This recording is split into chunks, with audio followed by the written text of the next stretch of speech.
అల్యూమినియంతో మనిషికి విడదీయరాని సంబంధం ఏర్పడింది. అల్యూమినియం పాత్ర లేని ఇల్లు లేదు. అంతగా మన జీవితాల్లో నిండిపోయింది ఈ లోహం. మరి అల్యూమినియం పాత్రలే ఇప్పుడు మనిషి ఆరోగ్యానికి చెక్ పెడుతున్నాయా? ఎలాగంటారా? ఈ స్టోరీ చూసేయండి.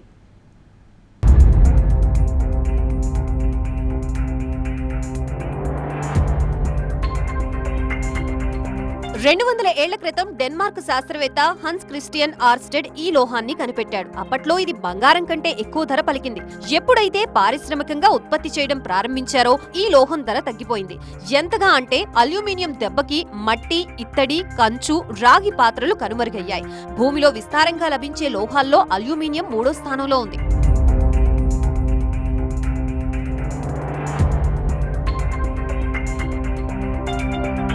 భారత్లో అల్యూమినియం ఉత్పాదన ఇండియన్ అల్యూమినియం కంపెనీ లిమిటెడ్ 1938లో ప్రారంభించింది. అప్పటి నుంచి ఈ లోహంతో తయారైన పాత్రల వాడకం విస్తృతమైంది.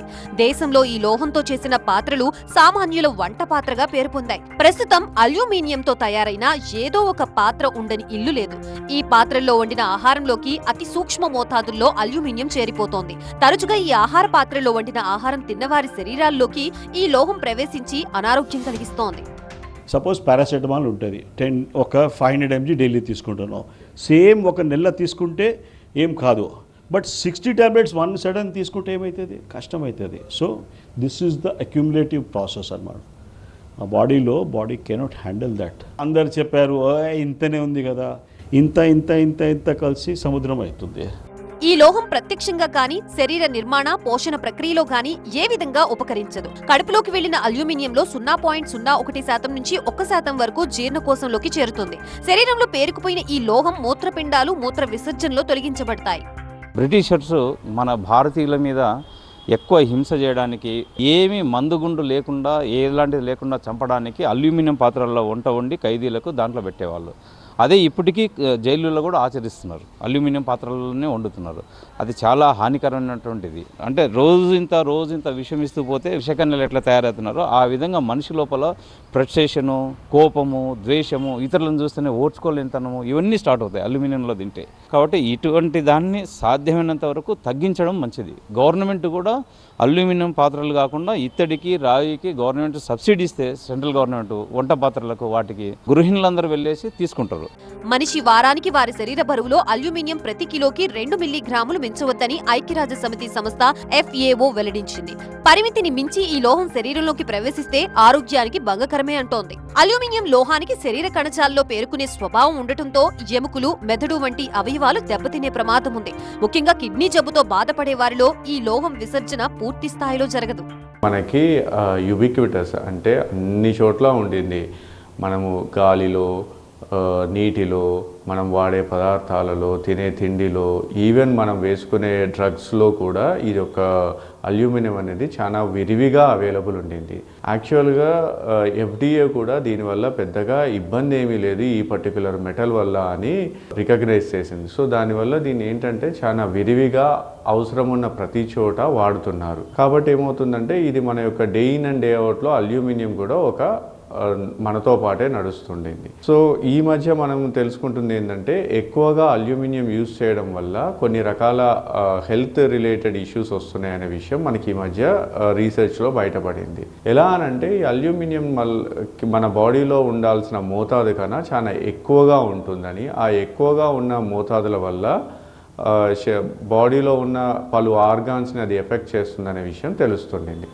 అల్యూమినియం పాత్రల్లో టమాటా, నిమ్మ, చింతపండు వంటి పుల్లటి పదార్థాలతో చేసే వంటకాల్లో ఈ లోహం తేలిగ్గా కరిగిపోతుంది.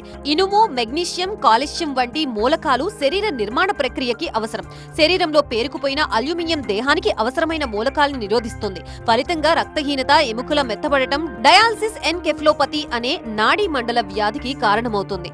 జనరల్గా మనకి మాక్సిమం ఉండాల్సిన మోతాదు మన బ్లడ్లో 10 మైక్రోగ్రామ్స్ పర్ లీటర్ ఉండాలి. కానీ అది ఒకవేళ కనుక 100 మైక్రోగ్రామ్స్ పర్ లీటర్ కన్నా ఎక్కువగా అవుతే దాన్ని మనము విషతుల్యమైంది అని అనుకుంటాం. సో అది ఇమ్మీడియట్గా దాన్ని బాడీ నుంచి బయటకి పంపించాలి. మామూలుగా రీసెర్చ్లో తెలిసింది ఏంటంటే అది ఉండాల్సిన దానికన్నా ఎక్కువగా ఉంటే మన బాడీలో డిఫరెంట్ డిసీజెస్ని కాజ్ చేస్తుండేది. పులుసు కూరలు లాంటివి వండినప్పుడు ఎక్కువసేపు ఆ పాత్రతో ఇంటరాక్ట్ అవుతుంది కాబట్టి అల్యూమినియం ఆ కూరల్లోకి వెళ్ళే ఛాన్సెస్ ఉంటుంది. సో కాబట్టి ఎక్కువసేపు వండేటివి కాకుండా త్వరగా అయిపోయేటివి, ఫ్రై కర్రీ లాంటివి, డ్రైగా ఉండేటివి, పులుసు కూరలు కాకుండా డ్రైగా ఉండేటి కూరలు చేసేసుకోవడం చాలా ఉత్తమం. కానీ అన్ని విధాలుగా చెప్పాలి అని అంటే మట్టి పాత్రల్లో వండుకొని తినడం అన్ని విధాలా శ్రేయస్కరం. అల్యూమినియం మోతాదుకి మించి శరీరంలో పేరుకుపోతే డయాలసిస్ ఎన్కెఫ్లోపతి లేదా డయాలసిస్ డిమెన్షియా అనే వ్యాధికి గురయ్యే ప్రమాదం ఉందంటున్నారు వైద్యులు. ఈ స్థితికి చేరిన వ్యక్తికి మాట తడబడ్డం, జ్ఞాపక శక్తి తగ్గడం, శరీర కదలికల్లో మార్పు, ప్రవర్తనలో మార్పులు వంటి దుష్ప్రభావాలకు లోనవుతారు. అల్జీమర్స్ వ్యాధి, రొమ్ము క్యాన్సర్, ఊపిరితిత్తుల వ్యాధులకి కూడా గురయ్యే అవకాశాలున్నాయంటున్నారు వైద్యులు. అల్యూమినియం అంటే ఇప్పుడు సిల్వర్లో వెనకటి రోజులలో కుండల్లో ఉండే మటకలు అనేటివి ఉండేటివి.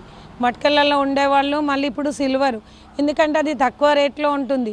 కాస్ట్లీ అంటే పెట్టి తీసుకోలేము మనం. ఇత్తడి ఉంది కానీ అంత రేటు పెట్టి వాళ్ళు వంట చేసుకొని తినేంత పరిస్థితి లేదు.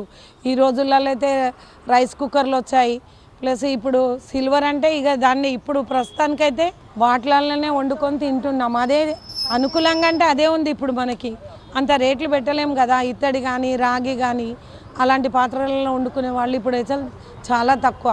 ఇక ఈజీగా అంటే మనకి ఒక దొరికింది ఏంటంటే మా రైస్ కుక్కరు. ఇక వాటితోనే చేయగలుగుతాం కానీ వేరే ఏమీ లేదండి. వంట పాత్రల నుంచి సైలెంట్ గా మనిషి శరీరంలోకి చేరుతున్న ఈ లోహం గురించి ప్రజలు అవగాహన పెంచుకోవాల్సిన అవసరం ఉంది. ఈ విషయంలో వైద్యుల సలహాలు చాలా వరకు ఉపయోగపడతాయి. దీని ఉప ఉత్పత్తులైన రసాయన మూలకాలు మెడిసిన్ తయారీలో ఉపయోగిస్తున్నప్పటికీ నేరుగా ఈ లోహం శరీరంలోకి చేరితే ప్రమాదం అంటున్నారు వైద్యులు. ఈ లోహంతో తయారైన వంట పాత్రల్ని దీర్ఘకాలం వాడకుండా ఉంటే మంచిదంటున్నారు.